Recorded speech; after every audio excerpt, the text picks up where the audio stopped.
a gente vai continuar o mesmo esquema que a gente fez na semana passada, tá? A gente vai... a diferença é que ao invés de ter o PowerPoint só com os vídeos lá, né, com o vídeo no YouTube, eu vou mostrar ele aqui ao vivo para vocês que vocês podem interagir. Se tiver alguma dúvida na hora, já pode tirar na hora mesmo, e aí fica todo mundo na mesma página aí ao mesmo tempo. E aí essa aula aqui ela vai estar gravada, então eu vou disponibilizar ela gravada depois lá no... Vou subir para o YouTube e vou disponibilizar os links lá, então se vocês quiserem olhar de novo depois, sem problema nenhum. Então a gente vai fazer assim, vai fazendo por aqui eu consigo gravar, beleza? E aí fica lá.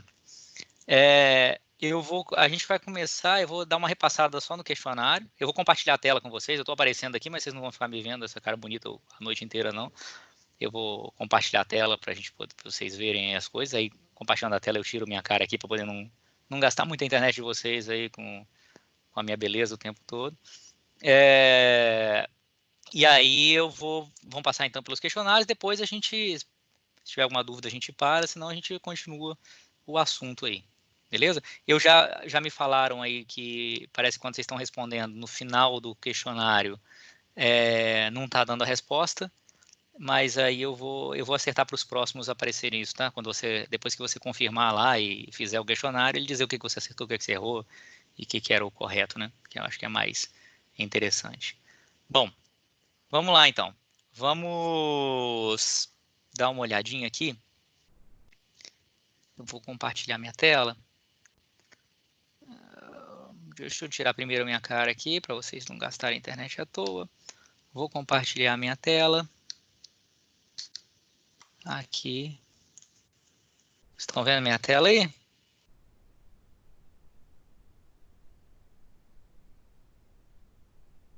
Basta me dizer Alô, aí. professor, tá ouvindo? Tô ouvindo. Não apareceu ainda não. Pelo menos aqui para mim não apareceu. Para pessoas apareceu? Para mim tá tranquilo, eu consigo ver. Deve estar no Google Chrome aí, com o questionário aberto. Não, eu tô no programa mesmo do Office. Não. Eu tô falando assim, que o que eu tô compartilhando da minha tela agora, que deve estar aparecendo aí para vocês, é o Google Chrome com o questionário aberto. Isso mesmo. Eu vou sair e vou entrar de novo. Peraí. Peraí que alguém tentou compartilhar aí. Sim. E aí, professor, meu compartilhamento. Diga. Como eu tô no celular aqui, eu não consigo fazer o giro de tela, né? Aham. Não, entendi. Mas dá para dar um zoom aqui, tranquilo. Ah, beleza. Não gira a tela junto, não? Eu não lembro agora. Não gira. Agora apareceu. Apareceu agora. Apareceu, né? Então, beleza. Então, vamos lá. Vamos dar uma repassada rápida aqui no questionário. Se tiver alguma dúvida em algum ponto, vocês podem interromper direto, né? Então, vamos lá. Primeira pergunta aí era o que causa a distorção de um sinal? Né? A distorção do sinal é aquele problema que acontece no sinal quando ele chega numa forma diferente do que ele foi transmitindo originalmente, né? A gente falou, mas basicamente em atenuação, em distorção e em ruído, né? Ruído é quando você adiciona um sinal novo ao sinal original. Atenuação, quando ele reduz a intensidade dele, né, ou a amplitude dele, mas ele continua igual. E a distorção do sinal é quando você tem algum tipo de alteração, seja ruído, seja alteração na fase, seja alteração na frequência, seja alteração que for, de forma diferente nas diferentes harmônicas do sinal. Normalmente a atenuação é muito comum, né? Eu falei isso com vocês na aula lá, quando você tem um meio de transmissão, qualquer que seja o meio de transmissão, ele normalmente responde diferente a sinais com diferentes frequências. Então, a impedância de um meio de transmissão qualquer, ela não é a mesma para todas as faixas de frequência, ela muda, né? Tanto que quando você pega um meio de transmissão e fala, esse meio de transmissão, esse cabo aqui é adequado para transmitir de tal a tal frequência. Por que isso? Porque dentro dessa faixa de frequência, a atenuação ali,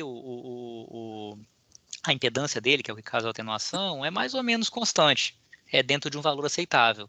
Quando você passa de determinada frequência, acima de determinada frequência normalmente, a impedância começa a aumentar muito e o sinal começa a sofrer uma atenuação muito grande. Aí já não é legal transmitir naquela faixa de frequência.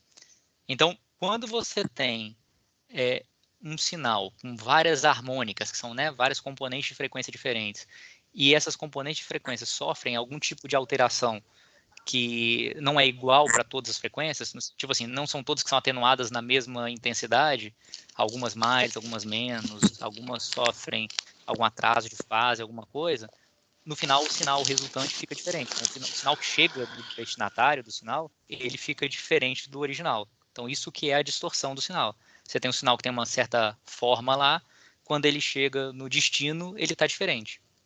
Tem um slide aqui da... Opa, tô perdido aqui no PowerPoint. Tem um slide aqui. Deixa eu ver se está aqui. Aqui. Tem um slide aqui que eu tinha mostrado na aula passada, que era esse aqui, que é justamente esse da distorção.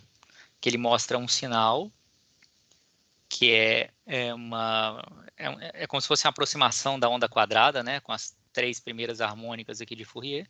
Então é esse sinal aqui. E aí, esse sinal, o cara transmite, ele tem, o sinal é esse aqui, é o primeiro, e aí depois tem as 3 harmônicas, mostrando quais são as 3 harmônicas que somadas formaram esse sinal. Como se você olhar aqui no receptor, cada uma dessas harmônicas está ligeiramente diferente do original, a primeira harmônica aqui, na verdade, está igualzinha, a segunda harmônica está com um atraso de 90 graus, a terceira harmônica está com um atraso de 180 graus, se não me engano, 180 graus. E aí, no final, o sinal composto está bem diferente do original, bem distorcido. Ele está distorcido porque cada uma das harmônicas, cada uma dos sinais de componente de frequência diferente sofreu uma alteração diferente uma da outra. Beleza? Essa era a resposta da questão número 1, então. Alterações diferentes em diferentes harmônicas que compõem o sinal. A questão 2, o que é largura de banda de um sinal? A largura de banda de um sinal é justamente qual é a faixa de frequência que ele ocupa. Na verdade, não é a faixa de frequência, é o tamanho da faixa de frequência. Quando a gente fala faixa de frequência, qual é a faixa de frequência desse sinal? Esse sinal vai de... esse sinal aqui, ele tem componentes que vão de 100 MHz até 101 MHz. Essa é a faixa de frequência. Você diz qual é o começo da faixa, qual é o final da faixa de frequência. A largura de banda é o tamanho dessa faixa de frequência. No caso de 100 a 101 MHz, ele tem uma largura de banda de 1 MHz, que ele vai de 100 a 101. É a diferença entre a componente de frequência mais alta e a de frequência mais baixa de um sinal. Né? De 100 a 101, seria 101 menos 100, 1 MHz. Né? O quanto que ele ocupa, na verdade. Como eu falei com vocês, a gente vai ver mais para frente, normalmente importa mais, não importa tanto qual é a faixa de frequência de um sinal, normalmente para a gente. Se ele ocupa de 100 a 101 MHz, dá no mesmo se ele ocupar de 100 a 101, ou de 200 a 201, ou de 350 a 351, ou de 0 a 1. Tanto faz. Todos esses sinais têm a mesma largura de banda. É isso que importa no final das contas. Eles estão em faixas de frequência diferentes, mas todos eles têm a mesma largura de banda. Porque a gente vai ver técnicas depois para mudar a faixa de frequência do sinal. A gente vai manter a largura de banda dele, mas vai jogar ele mais para a frequência mais alta, jogar ele para a frequência mais baixa. A modulação é justamente para a gente mudar a faixa de frequência do sinal, para a gente colocar mais de um sinal sendo transmitido ao mesmo tempo no meio. Então, respondendo a pergunta, né, para ser mais objetivo, que é a largura de banda de um sinal é a diferença entre a componente de frequência mais alta e a mais baixa de um sinal. Né? Essa é a segunda resposta aqui. Segunda resposta aqui para mim, né? Para vocês, ela pode aparecer em ordem diferente.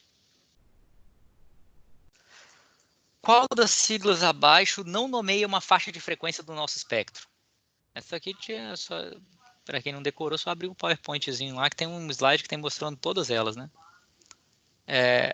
A resposta dessa aqui é RLF, que eu não sei nem o que quer dizer. Né? VHF é Very High Frequency, ELF Extreme Low Frequency, UHF Ultra High Frequency. Né? Frequência muito alta, frequência extremamente baixa e frequência ultra alta. RLF, inventei, não sei o que quer dizer. Então, RLF é uma faixa de frequência que não existe. Essa é a primeira aqui.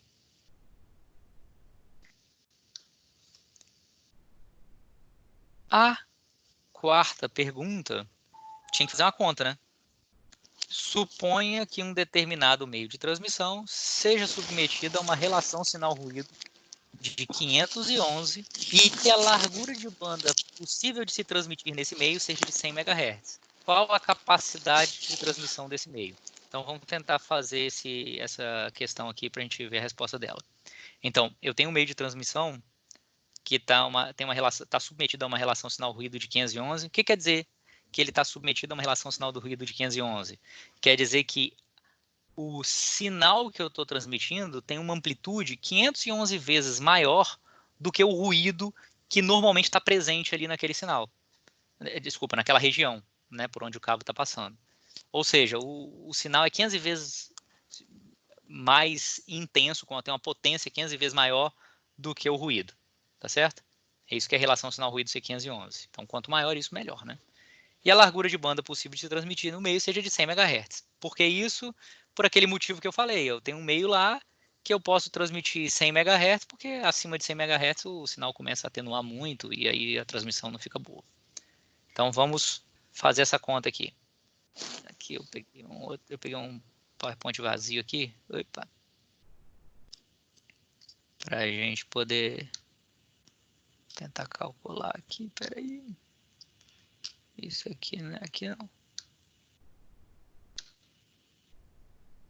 Mas cadê o outro? Como tomar um pau do PowerPoint?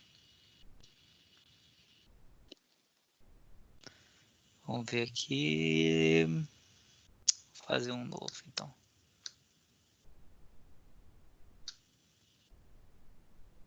Isso, mais fácil do que eu ficar tentando lutar contra ele. Vamos lá. Eu vou botar aqui que é mais, eu acho que fica maior para vocês verem, principalmente quem está com o celular aí, né?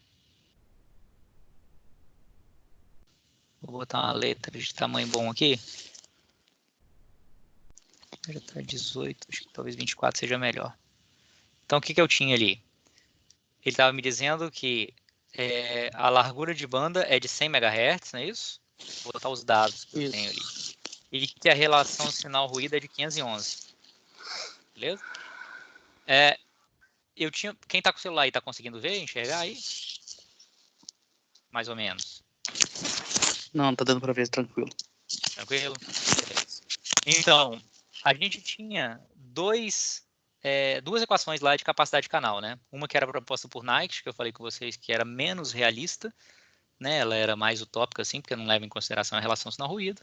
E outra que era a de Shannon, que leva em consideração a relação sinal-ruído. Então eu tenho que usar ela, né? Porque aqui eu tenho a relação sinal-ruído, que é a capacidade do canal é igual a largura de banda vezes log na base 2. Deixa eu ver se eu consigo fazer aqui na base 2. Como é que eu faço sobrescrito aqui? Sei lá como é que eu faço sobrescrito aqui, mas tudo bem. Isso aqui faz de conta que é log na base 2, tá? Log na base 2 de 1 mais a relação sinal-ruído. Beleza? Essa aqui é a equação. É basicamente jogar os dados na equação, né? A capacidade do canal vai ser 100 MHz, que é 100 milhões de hertz. Eu posso botar 100 milhões, eu posso botar só 100M, que é assumir que é mega, porque megahertz vai virar megabits por segundo. Só para evitar a quantidade de zeros muito grandes aqui. Isso aqui, vezes o log na base 2 de 1 mais 511, né? Que é 512. Ou seja, 100 mega vezes log na base 2 de 512.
Mas acho que o professor desconectou, hein?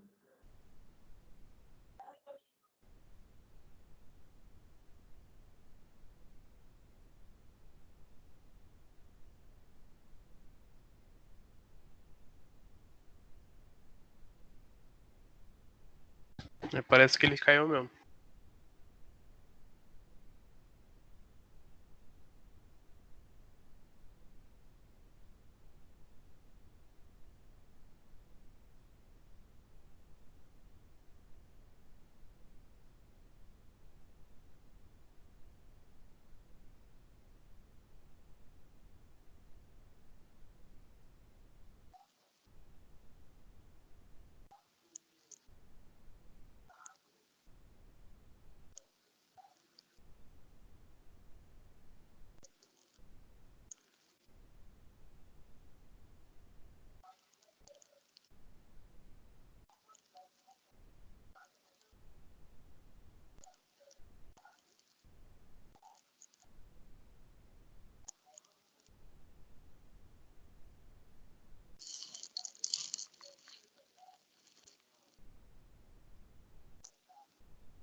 Alô?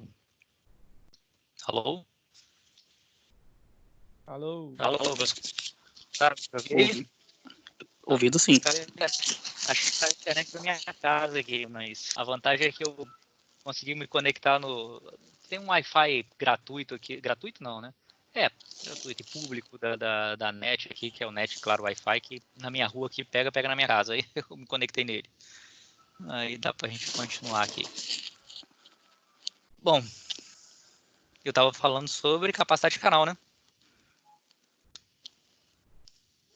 Vou compartilhar a tela de novo. Vocês estão me ouvindo direitinho agora?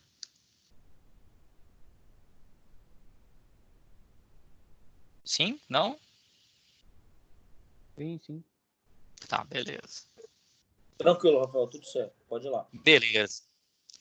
Então a última aqui que eu falei só que era essa. Quanto mais níveis eu estiver usando na transmissão, né? Se eu estiver usando uma senoide, por exemplo, de 5 volts para representar alguma coisa, 4 volts para representar outra sequência de bits, 3 volts outra, 2 volts outra, 1 volt outra, e assim por aí vai, eu consigo representar. Se eu estiver usando 4 níveis, por exemplo, 1, 2, 3 e 4 volts, eu consigo representar até 2 bits, né? Porque eu estou usando.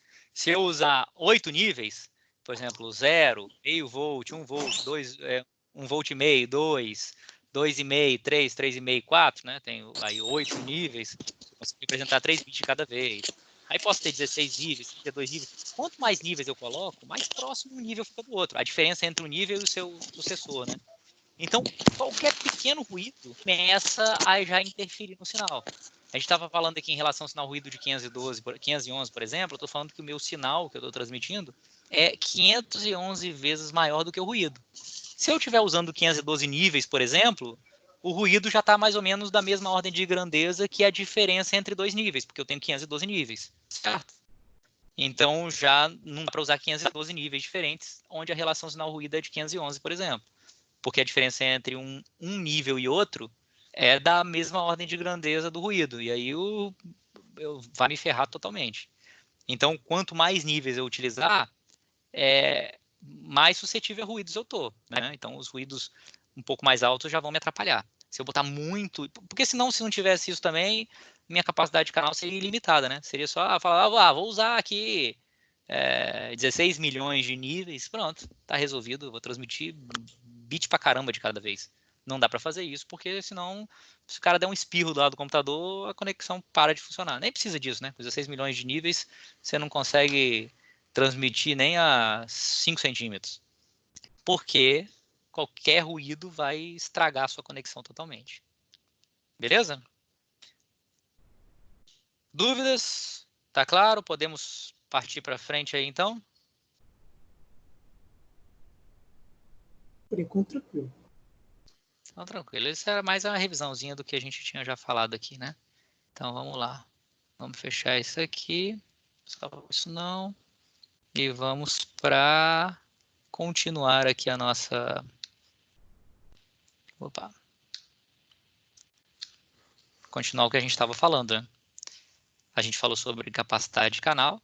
Isso é a capacidade de canal por Shannon, esse exemplo. Eu mostrei por Knight, né? Que a gente tem diferença de níveis.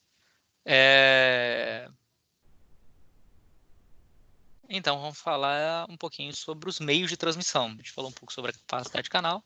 Vamos falar sobre os principais meios de transmissão. Vamos caracterizar eles primeiro aqui. O primeiro meio de transmissão... Primeiro a gente vai falar no meio de transmissão guiados, né? Os cabos, basicamente. Quais são os tipos e como eles funcionam, mais ou menos. E depois a gente vai falar sobre transmissão pelo ar, né? O primeiro deles, que talvez seja o mais difundido aí nas redes, mais utilizado nas redes, é o par trançado. É o mais comum porque ele é o mais barato. E ele é o mais flexível, é o mais simples de ser utilizado.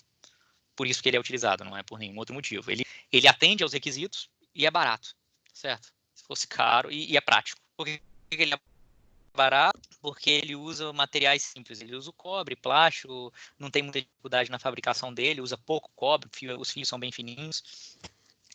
Por que ele é prático, eu estou falando com vocês? Porque o cabo é fino, não é muito grosso, ele é bem flexível, o cabo. O cabo é bem flexível e os conectores são bem simples, são conectores de plástico, bem simplesinhos e bem baratos, né? Você vai pegar um conectorzinho desse RJ45, que é esse conector de plástico transparente que está aparecendo aqui, ele é muito barato, custa alguns centavos só. Tá aqui. Deixa eu botar o meu... Cadê opções de ponteiro? Vou botar um apontador laser melhor aqui para mostrar. Esse conectorzinho de plástico transparente aqui, né? Que estamos acostumados, que fica aí na ponta dos cabos de rede, ele é bem barato, bem simples, certo? Se você olhar um cabo de rede, né, pegar um cabo de rede normalmente azul, tá aqui azul, que é o mais comumente utilizado, mas não existe só azul, existe de várias cores, né? Normalmente esse azul aqui, esse cabo, ele é desse tipo. Se você abrir ele dentro, ele tem 4 pares de cabos trançados entre si. Então eu tenho aqui um fiozinho aqui, um cabo azul, trançado com um cabo branco, tem um cabo verde trançado com outro cabo branco, tem um cabo marrom trançado com outro cabo marrom, e tem um cabo laranja trançado com outro cabo laranja. Essas cores existem para eu poder conseguir identificar um par de um lado do fio e o par de outro lado do fio, né? Se eu pegar um cabo, né, desses aqui e olhar de um lado e olhar do outro, eu vou saber qual a terminação é igual, porque eles têm cores diferentes. Se tivesse tudo a mesma cor, eu olhar de um lado e não ia conseguir saber qual fio ele está do outro lado do cabo lá. Professor, Diga. o par ele é trançado para reduzir a interferência entre os cabos, não é isso? Para diminuir a capacitância, não é isso? Não é bem para diminuir a capacitância, não. Ele é para interferência, mais do que entre os cabos, interferência externa nos cabos. Entre os cabos também. Qualquer tipo de interferência, seja entre os cabos ou seja externa no cabo, ou seja, de ruídos externos. Um cabo de energia que esteja passando próximo, qualquer coisa assim. E também entre os cabos. Na verdade, ele existe porque vocês devem ter estudado lá em Física 3, se eu não me engano, quando vocês estudam eletromagnetismo. Bom, se não estudaram isso aí que eu vou falar, eu falo agora aí para vocês, mas você tem o seguinte, qualquer condutor por onde está passando uma corrente elétrica, ele induz um campo, ele gera, na verdade, um campo elétrico ao redor dele, tem até aquela regrinha de mão direita, mão esquerda, ou seja, qualquer cabo onde esteja passando carga elétrica, né? No caso, uma corrente, ele gera um campo elétrico ao redor dele, e também todo campo elétrico gera uma corrente num cabo que esteja passando por dentro desse campo elétrico, que é o princípio dos geradores. Então, se você tem um cabo aqui e você tem um cabo do outro lado, deixa eu fazer um desenhozinho para isso aqui que eu acho que fica mais tranquilo aqui. Vou usar toda a minha perícia de desenho. Vou fazer um vazio aqui, vou fazer um desenho, vamos ver se eu consigo fazer um desenho legal aqui. Só para ter uma tela. Deixa eu fazer tem um negócio aqui que faz um desenho que eu consigo desenhar aqui mais rápido. Deixa eu ver, não, tá aqui não. Vou fazer aqui mesmo. Vamos desenhar aqui. Então vamos lá. Se eu tiver um cabo aqui, ó, para ser um cabo reto, mas vamos fingir que é reto, tá? Se eu tiver um cabo, esse cabo preto, eu tenho um cabo vermelho aqui passando perto, tá certo? Esse cabo preto aqui, se tiver corrente passando nele, tá certo? Ele vai gerar um campo magnético ao redor dele. Então, é gerar um campo magnético aqui ao redor dele, tá certo? O campo magnético. Vou deixar uma setinha aqui, porque ele normalmente tem um sentido. E esse cabo vermelho que está passando por dentro da área de atuação do campo magnético do cabo preto, né? Isso aqui tem uma corrente aqui. Uma setinha aqui que tem uma corrente passando aqui nesse sentido. Esse campo magnético que está aqui, ele vai induzir um campo magnético nesse outro cabo aqui. Vai induzir, desculpa, uma corrente elétrica nesse outro cabo. Vocês viram isso lá em Física 3, se eu não me engano, não? A ideia básica é eu tenho uma corrente aqui. A corrente ela vai gerar um campo magnético ao redor dela. Um campo elétrico, desculpa, ao redor dela. E esse campo elétrico, por sua vez, vai gerar uma corrente induzida nesse outro fio que está dentro da área de atuação desse campo elétrico, certo? Ou seja, isso significa que se eu botar um fio do lado do outro, um fio está passando corrente elétrica, ele vai induzir uma corrente, ainda que pequena, mas ele vai induzir uma corrente no fio que está paralelo a ele. Por isso que eu não posso pegar, por exemplo, e passar na mesma tubulação um cabo de telefone ou um cabo de rede junto com um cabo elétrico, com fio elétrico. Isso só acontece se esse campo elétrico aqui ele estiver variando ao longo do tempo, né? Mas, como se eu tiver, por exemplo, se isso aqui for um fio de energia da sua casa, é corrente alternada. A corrente está alternando o tempo todo, né? É uma senoide, ela está mudando o tempo todo. Então, o campo elétrico também está alterando o tempo todo. Então, ele vai gerar uma corrente alternada, muito menor do que a original, mas vai gerar uma corrente alternada nesse fio vermelho aqui, beleza? Se eu fizer diferente, se eu pegar agora, eu botei um fio vermelho, vou botar um outro fio aqui, um par de fios. Imagina agora que eu tenho um par de fios. Qualquer transmissão, na verdade, ela não acontece num fio só, ela precisa de 2 fios para acontecer. Ela precisa de um fio para transmitir um sinal e o outro para ser a referência, para ser o terra, concorda? Isso, né, é o básico de eletrônica, né? Na verdade, eu tenho uma diferença de potencial entre o fio que está transmitindo o sinal e a referência que é o terra. Então, qualquer transmissão aqui, eu preciso de 2 fios para transmitir. Botei esses 2 fios vermelhos aqui. O campo elétrico que está sendo gerado por esse fio preto, ele induz uma corrente elétrica, e essa corrente elétrica que ele vai induzir, ela é diretamente proporcional à intensidade da corrente que está circulando nesse fio preto, e ela é inversamente proporcional à distância entre o fio preto e o fio onde ela está induzindo a corrente. Ou seja, quanto mais próximo o fio vermelho estiver do preto, maior a corrente que vai ser induzida pelo campo elétrico que está sendo gerado pelo fio preto. Então, se eu tiver um par de fios aqui, esse fio vermelho que está mais próximo do preto, ele vai ter uma corrente induzida aí maior do que a corrente induzida no fio vermelho que está mais distante do fio preto. Beleza? No final das contas, eu tenho uma diferença de potencial aqui entre os dois, simplesmente porque esse cara vai estar induzindo uma corrente que é maior do que a que foi induzida nesse outro fio aqui. Se os dois fios vermelhos tivessem exatamente a mesma distância do fio preto, a corrente induzida dos dois seria a mesma, e aí elas seriam anuladas, certo? Eu teria a corrente para um sentido e para o outro de mesma intensidade, elas são anuladas, a corrente resultante aí seria zero. Como esse fio que está mais próximo, ele vai ter uma corrente induzida maior do que o fio vermelho que está mais distante, a corrente equivalente, né? Ela é diferente de zero. Então, eu gero uma diferença de potencial, eu gero um sinal sendo transmitido aqui, que na verdade é um sinal induzido pelo campo magnético, pelo campo elétrico, desculpa, gerada pelo fio preto. Tá claro o problema? Sim. Beleza. Bom, o problema tá claro. O que isso tem a ver com o par trançado? Rapidinho. Para tentar evitar que esse problema aconteça, alguém teve uma ideia muito boa. É o seguinte, eu vou pegar aqui, ó, tem fio preto. Eu vou pegar o fio vermelho, ao invés de usar um fio paralelo, em que um está ao lado do outro, eu vou usar um par trançado, que eu vou pegar esse par de fios e vou enrolar um no outro. Em cima deles. Professor, rapidinho. Pode falar. E no caso da fibra ótica, esse daí Não, fibra ótica não tem esse tipo de problema, porque isso é indução eletromagnética. Então, lá na fibra ótica, a transmissão é por luz. Então, ele não sofre interferência eletromagnética, não. Então, posso Esse é um problema. Esse é um problema dos cabos de cobre, onde você transmite por corrente elétrica só. Beleza? Ah, beleza. Valeu. Aqui, nesse meu de baixo, eu peguei o par de fios de cobre e trancei eles. Por isso que é par trançado, né? Torci um no outro. E quando eu torço um no outro, eu tranço os dois, o que acontece? O que acontece é, ora, um dos fios vai estar mais próximo do fio preto, ora, um dos fios, esse mesmo fio vai estar mais distante.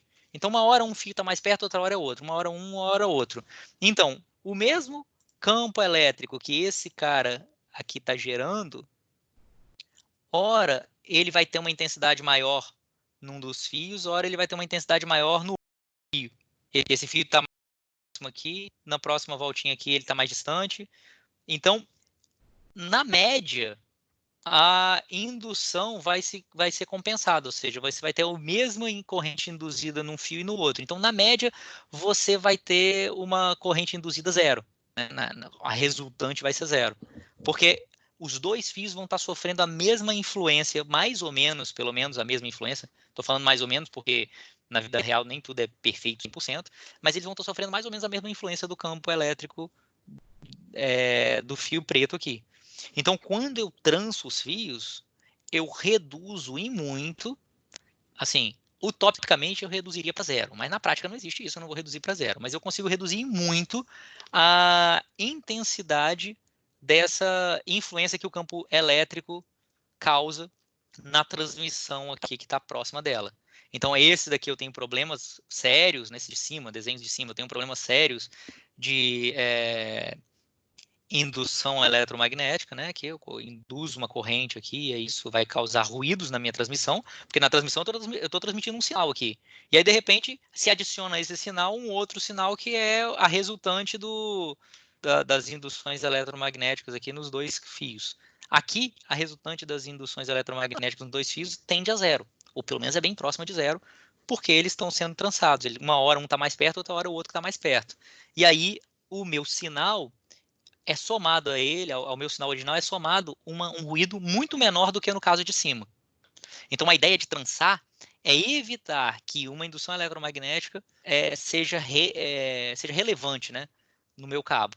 E essa indução eletromagnética pode ser tanto de um fio que esteja fora do meu cabo, de par trançado, não seja nenhum daqueles 4 pares ali que eu desenhei, que eu mostrei aqui para vocês, né, aqui voltando agora que é o nosso cabo. Pode ser um fio que esteja fora desses aqui, ou pode ser um cabo que está transmitindo um sinal que esteja interferindo no outro aqui. Isso pode acontecer também. Cada um desses 4 pares pode transmitir um sinal diferente. Inclusive, existe um padrão de transmissão no Ethernet que se chama PoE. Não sei se vocês já ouviram falar. PoE quer dizer Power over Ethernet. Que é o seguinte, na prática, esses cabos aqui, quando na maioria das redes atuais, que são redes que a gente chama de Fast Ethernet, são redes que funcionam a 100 megabits por segundo, provavelmente é o que você tem na casa de vocês, provavelmente é o que tem na empresa onde vocês trabalham, é o que tem no laboratório da FAESA. Alguns lugares já tem gigabit por segundo, gigabit de internet, que a transmissão, ao invés de ser 100 megabits por segundo, é 1 gigabit por segundo. A maioria dos computadores hoje já até aceita isso, mas a maioria das infraestruturas de redes ainda não tem. Os switches são mais caros, então o pessoal não usa tanto ainda. Em vários lugares usam, mas em menor número. Mas quando você usa 100 megabits por segundo, desses 4 cabos aqui, só 2 são utilizados para a transmissão. Vou falar com vocês daqui a um segundinho por quê. Mas só 2 são usados para a transmissão. E os outros 2 ficam sem uso mesmo. Você tem 4 pares, mas 2 são utilizados, 2 são inúteis. Então, em algumas instalações se usa o que se chama PoE, que é o Power over Ethernet, né? Ou seja, alimentação pelo Ethernet, que é o seguinte, já que eu tenho 2 pares que não usam para nada, eu vou pegar um par desses e vou transmitir um sinal de alimentação, né? Por exemplo, aquelas câmeras, já viram aquelas câmeras de circuito fechado de TV, né? Aquelas câmeras de segurança que ficam nos edifícios e tal. Normalmente tem umas dessas que são câmeras IP, né? Que você usa a Ethernet para ligar elas e tal. E aí, para você não ter que passar mais um cabo de alimentação, muitas vezes a alimentação vem pela própria rede. Então, você usa desse para alimentação.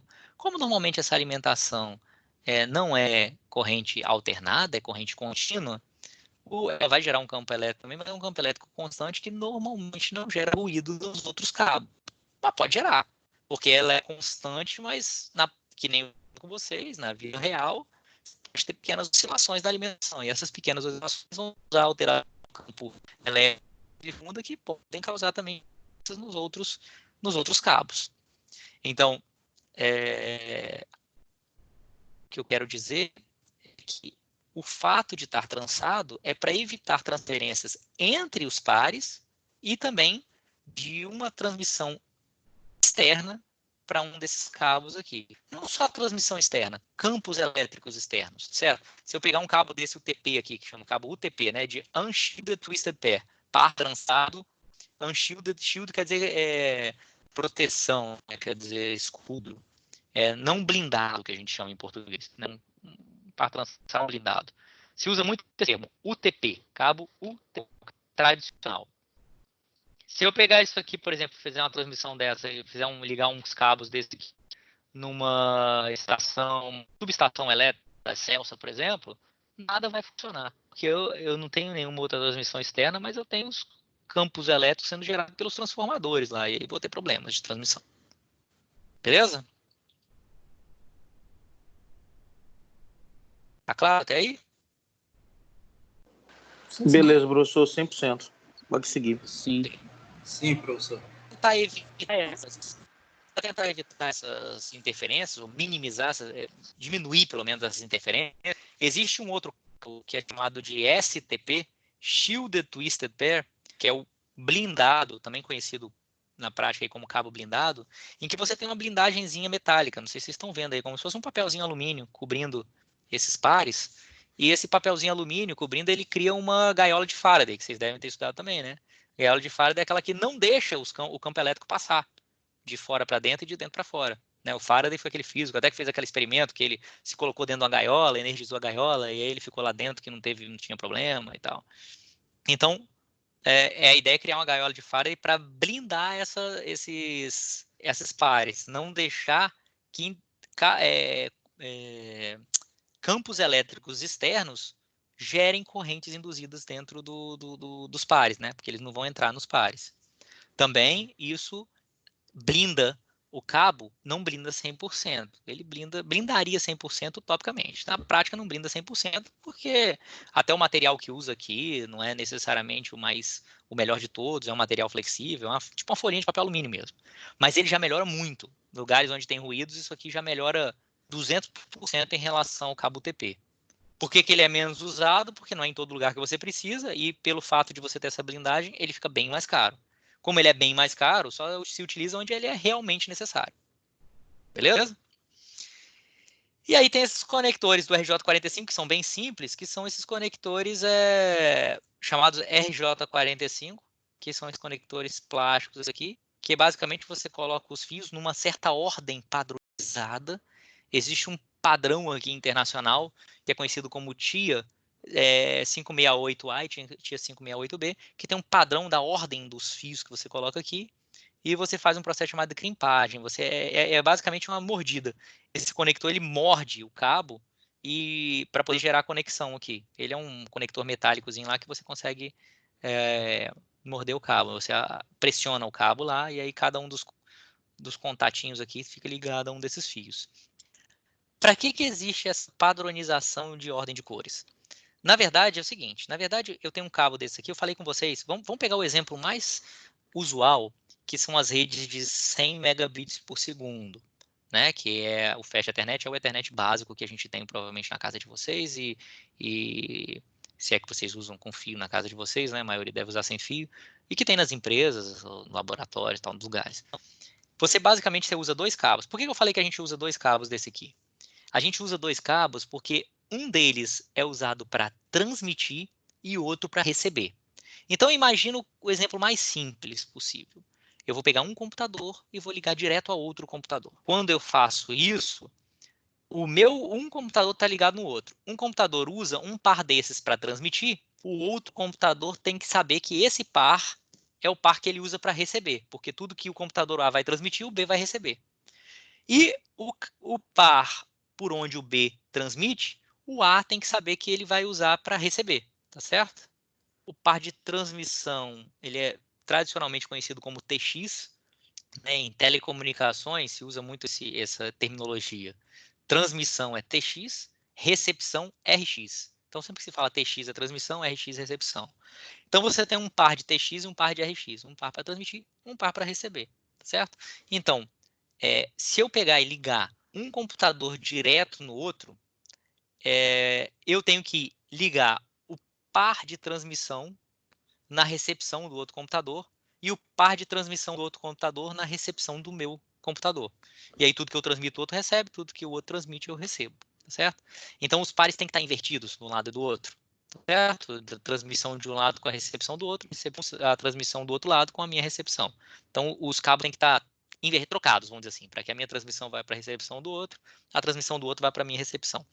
Essa troca de pares é o que a gente chama de, né, um cabo crossover. Um cabo crossover é cruzado, né? Ou chama cabo cruzado também às vezes. Que você cruza, você inverte a ordem dos pares para que a transmissão de um vire a recepção do outro. Quando você não faz isso, você liga os dois pares, a sequência de fios igualzinho de um lado e do outro, você tem um cabo normal. Mas normalmente os switches, né, de conexão, que são aqueles equipamentos onde todos os computadores são ligados neles, eles já fazem internamente eles fazem essa inversão de transmissão e recepção. Eles cuidam disso, a gente não precisa se preocupar com isso. Bom, que fio esses pares aí, apesar deles terem cores diferentes, eles são exatamente idênticos um ao outro. Não tem nenhuma diferença entre o fio azul e o fio verde, entre o fio marrom e o fio azul, entre o fio laranja e o fio verde. Não tem diferença nenhuma entre eles. Eles só têm cores diferentes para você identificar. De um lado, eu pegar um par de um lado e olhar do outro. Tá certo? Então, existe uma padronização de ordem que na prática não é necessária. Na prática, o que eu preciso é se eu falar o seguinte, eu vou usar o azul para transmitir. Beleza, você do outro lado tem que saber que você tem que usar o azul para receber. Eu vou usar o verde para transmitir. Você que está ligado a mim tem que saber que você vai ter que usar o verde para você receber o que eu estou transmitindo. Então, para evitar que cada um faça de um jeito, né? E aí no final eu não lembro mais que jeito que eu fiz, ou eu fiz na minha empresa de um jeito, usei o azul para transmitir, o verde para receber, e sei lá como, e daqui a pouco entra outro cara no meu lugar e o cara já não sabe mais como que eu fiz. Para evitar isso, existe uma padronização. Se criou um padrão de ordem das cores no cabo, porque aí todo mundo vai usar sempre a mesma cor, e aí eu não preciso nem me preocupar. Se eu pegar um cabo de rede, se eu cortar a ponta dele, porque ela começou a dar problema no conector e vou fazer outro, eu não preciso nem olhar como é que estava. É só eu seguir o padrão de cores. E aí, se eu pegar um cabo e quiser refazer o cabo do lado, eu preciso saber como é que está do outro lado, porque todo mundo assume que usa-se o padrão de sequência de cores, e se todo mundo usa o padrão de sequência de cores, eu posso fazer um lado do cabo sem me preocupar em como que está o outro lado do cabo, porque eu sei que o outro lado do cabo também usou o mesmo padrão. Se não houvesse padrão, ia ser complicado, porque cada um ia fazer de um jeito, tá certo? Eu vou mostrar para vocês aqui, ó, dia 568. Eu tenho um padrão de cores aqui, ó, Aqui tá mostrando o padrão de cores aqui, legal, desse jeito. TIA é um órgão de padronização. Telecommunication, acho que é Telecommunication Information Association, se eu não me engano. Uma associação de padronização de telecomunicações e informação. Ela padroniza essa ordem que os cabos têm que estar. Aqui, ó, aqui são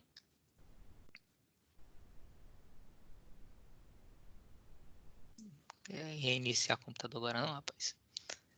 Aqui são os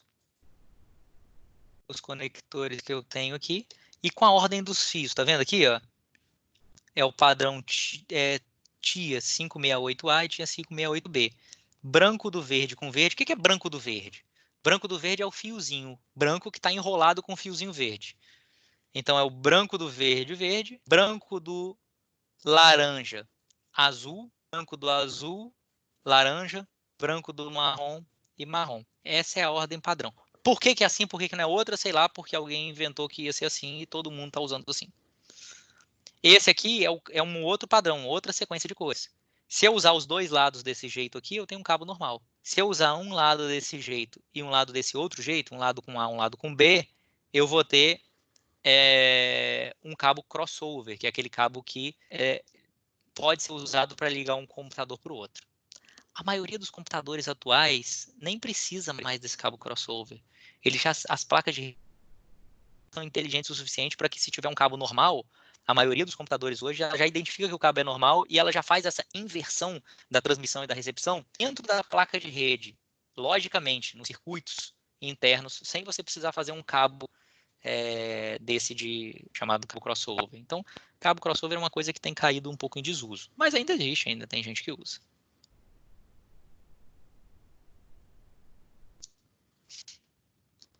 Tá claro até aí?